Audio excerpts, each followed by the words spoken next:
Está con nosotros ahora Rosana Mendoza y es coordinadora de la carrera de Educación Intercultural Bilingüe de la Universidad Antonio Ruiz de Montoya. Buenas tardes, ¿cómo está? Gracias por venir al programa. Buenas tardes, Carlos. Muchas gracias por la invitación. Muy bien, bueno, la educación intercultural bilingüe es todo un tema, además en un país que tiene una geografía tan difícil, una situación de la educación tan difícil, donde hay muchas escuelas unidocentes, donde además el profesor que llega no necesariamente habla la lengua que se produce en el lugar, y donde hay tantísimas lenguas, además varias en franca desaparición, ¿no? Es un gran tema, es un desafío. Deberíamos decir que es un desafío para todos los países del mundo, pero es especialmente un desafío para países como el nuestro.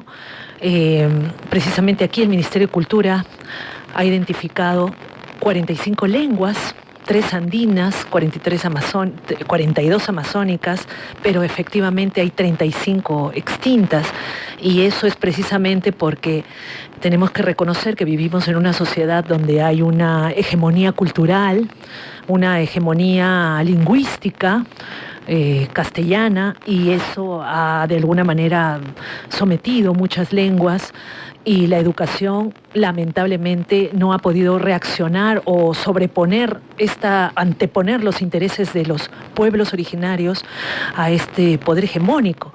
Frente a eso, la educación intercultural bilingüe es una de las grandes alternativas para que los niños, niñas indígenas, que en el Perú son aproximadamente 1,5 millones, puedan acceder a una educación pertinente en su lengua y en su cultura.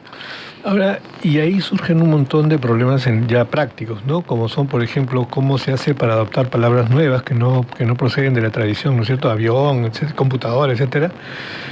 Tanto como qué se hace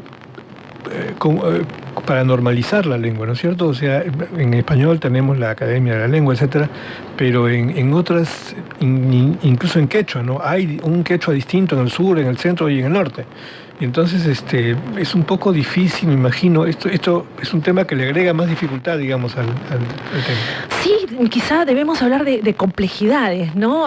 Las 45 lenguas son igual de valiosas e importantes que la lengua castellana, la lengua inglesa, alemana, pero además efectivamente tenemos los dialectos, ¿no? Y estos dialectos que generan una variedad de hablas en los diferentes pueblos complejizan la labor, ¿no?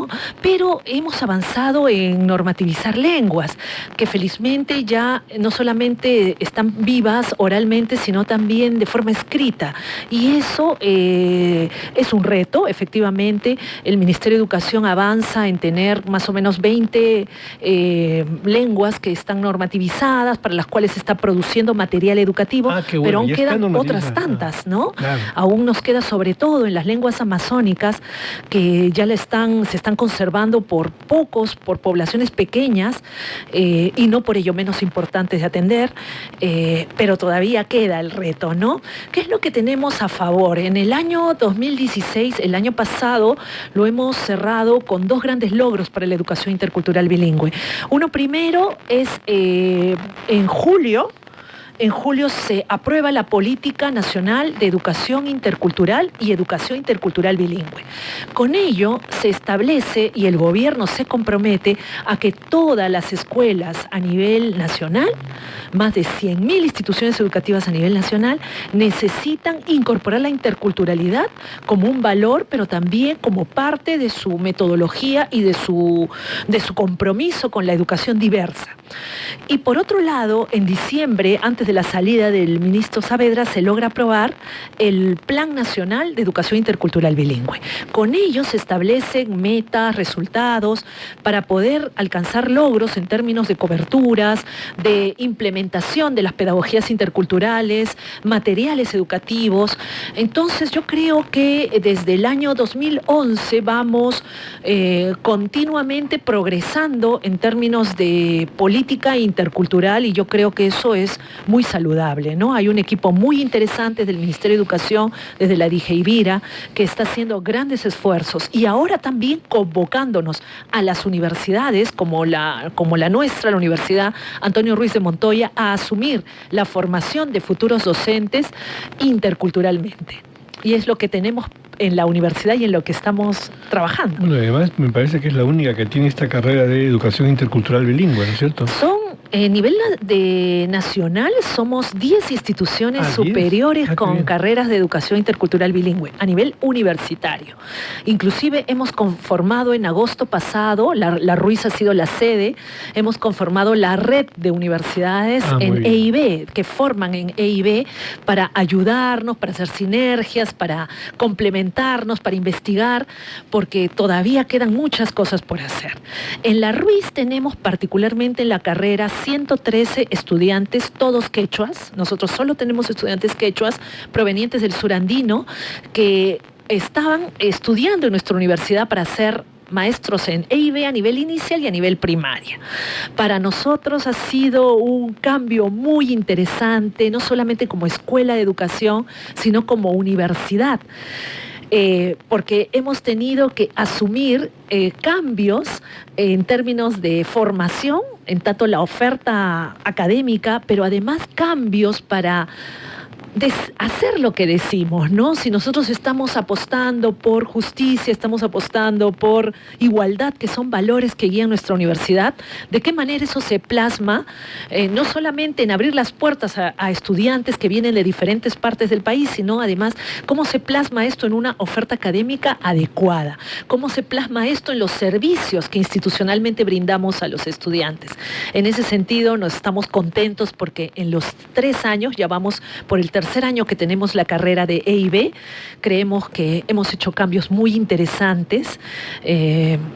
Se plasma, por ejemplo, en las producciones de textos que estamos publicando para los jóvenes, se plasma en las mallas de estudio que vamos perfeccionando cada vez más, se plasma en el tipo de eventos abiertos para que nuestra universidad no solamente le brinde una atención diferenciada a nuestros jóvenes quechuas, sino que además toda la comunidad universitaria sea una comunidad intercultural, ¿no? Muy bien. Última pregunta, y por favor la respuesta sea breve porque tenemos más invitados, pero claro, me la han mandado por aquí, dice, por favor, pregúntale cómo está considerada la lengua de señas.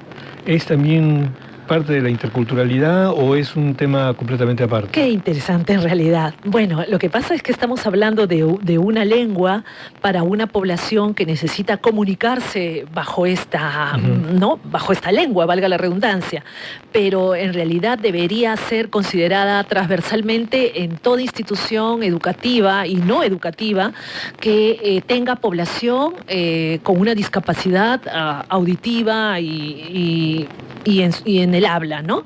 No es el caso de la Ruiz, no tenemos una población con estas características, pero si la tuviéramos, tendríamos que considerarla definitivamente. Muy bien, ¿ya comenzaron las clases con ustedes? Hemos hecho una suspensión nuevamente por segunda vez hasta el día jueves, regresan los estudiantes el día viernes. Y quería, Carlos, entregarte este poemario, es una producción de los estudiantes de EIB, es el Sunjumanta Gilhakuna, Escritos del Corazón, una producción de poesía bilingüe. Muchísimas gracias. Muchas gracias, la poesía. Vaya, con mayor razón entonces. Gracias. Hemos conversado.